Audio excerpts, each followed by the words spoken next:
Assalamualaikum warahmatullahi wabarakatuh. We will present the final exam cross-culture understanding with the topic Americans versus Indonesian culture.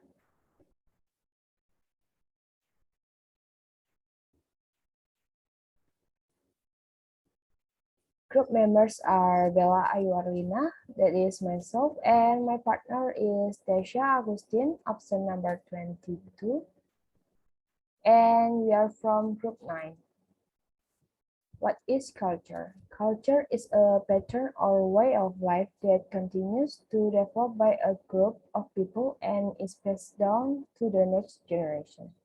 Okay, we will discuss Americans versus Indonesian culture to provide a bigger picture and reveal the value or reason for this behavior or habits and aim to understand the political, economic, social, and even personal behavior of each group. In society, we must first know the dominant value of the culture that have been passed down from one generation to another through learning. Direct versus indirect of communication. For Americans are very direct communicator. They tend to convey their entire message verbal, paying less attention to body language. People are expected to get to the point. This doesn't mean politeness is ignored in communication, but it does mean that Americans sometimes lose nuance, such as disparaging in conversation or some types of humor, for example, subtle sarcasm or ironic remarks. Also, Americans are generally quiet and enthusiastic, assertive, and persuasive. In American culture, words are the primary means of communication. Truth is more important than saving one's feeling. For Indonesians tend to communicate in a subtle and indirect manner. They do not always say exactly what they mean. Indonesians speak in a subtle tone, and therefore it is up to the listener to pick up on communication subtleties by paying attention to body language and gesture. Indonesians are polite and diplomatic in their speech and will make great efforts not to offend others. They will do anything to save face, even if it means avoiding confrontation or telling the other persons what they want to hear rather than dealing with the issue head on. The goal is to maintain harmony during conversation and prevent losing face at both ends of the exchange. For Indonesians, contact is key. What was not said was probably the message. Truth, if it hurts, must be forged. Individualism versus collectivism. Americans' notions of freedom focus on the individual, and individualism has strong philosophical roots in America. Individualism, understood not only as self-reliance but also as economic self-sufficiency, has been a central theme in American history. Americans usually view every person as self-sufficient individual, and this idea is important to understanding the American value system. Everyone is their own person, not a representative of family, community, or any other groups. Other culture may view this as rather selfish and egotistical, or as a welcome freedom from the restraints of family, community, social class, etc. Yet this central attitude prevails in American culture, placing the most importance on the individual, not the group. On other hand, Indonesia is a collectivist society. This means there is a high preference for a strongly defined social framework in which individuals are expected to conform to the ideals of the society and in groups to which they belong. One place this is visible clearly is in the aspect of their family in the role of relationship. For example, within Indonesia. If one wishes to marry, it is important to meet a woman's family because the family is so important to her. If a man wants to be taken seriously by a woman, he has to visit the latter's family and introduce himself formally to the parents of the girl. It is inappropriate to court a woman and formalize the relationship without informing the parents of the girl first. Another example of collectivist culture of Indonesia is the equation between child and parents. Like parents commit to them throughout their growing lives, describing the is to make their parents' lives easy.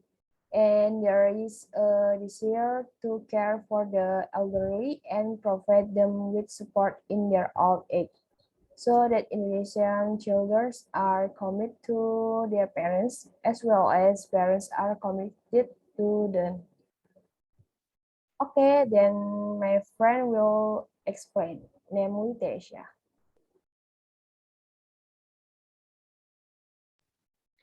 Thank you very much. So,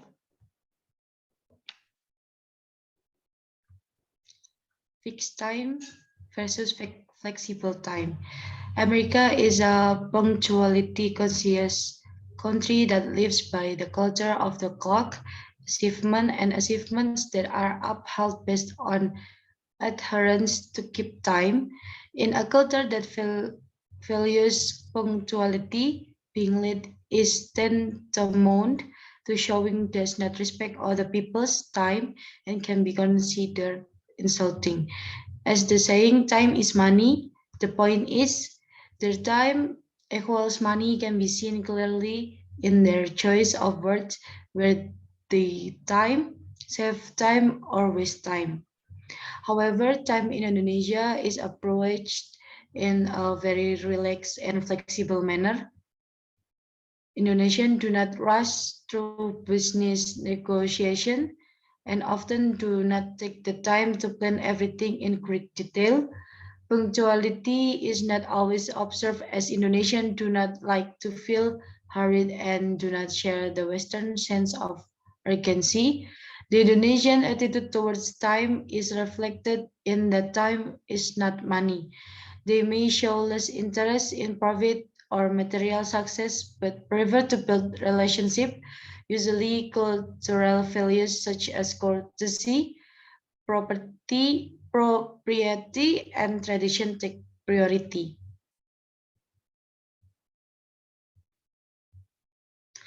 Informality versus formality. Americans treat each other informally, even if there are big differences in age or social positions. However, lack of respect is a habit. First given names are used frequently in the US. You can usually use the first name, usually a sign of usage or acceptance. On the other hand, the Indonesian style become dependent on equal rights between power holders and non-controllers, inaccessible superiors, directive leaders, management control, and delegations. Americans visiting Indonesia may be surprised to see that in Indonesia, a formal parents-child relationship in which the children somewhat have to respect the parent-child, parents still have authority and are not at home.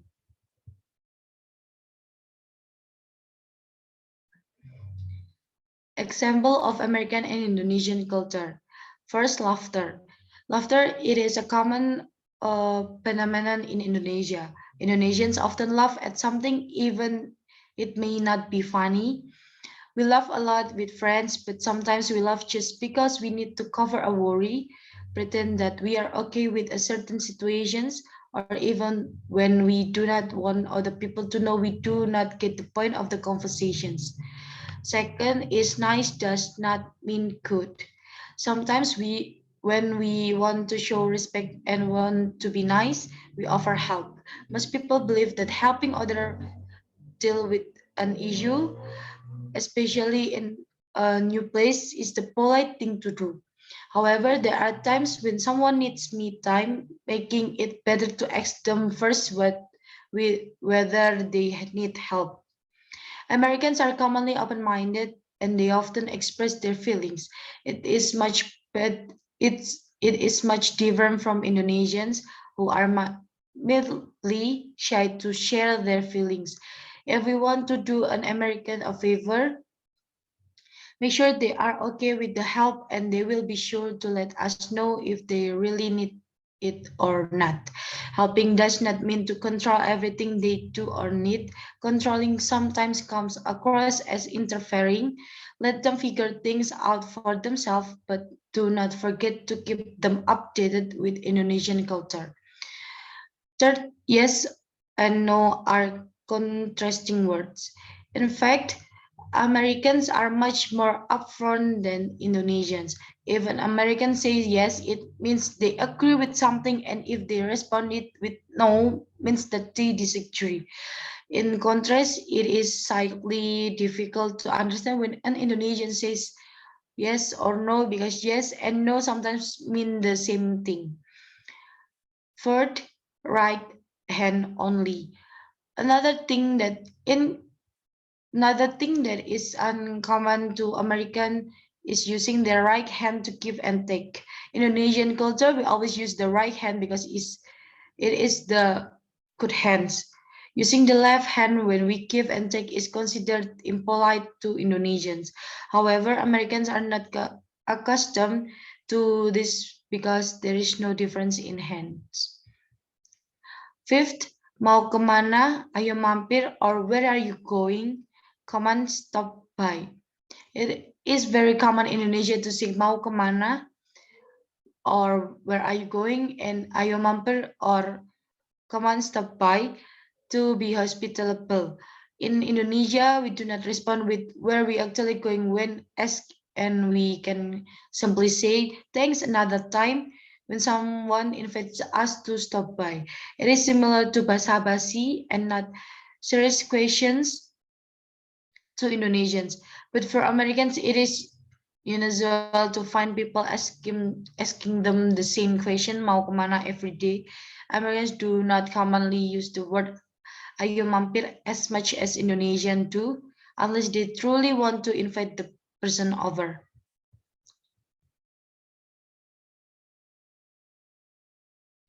And the last one is our opinion. American culture and Indonesian culture are very different. These two cultures are very interesting. It requires acceptance to fully understand what it is.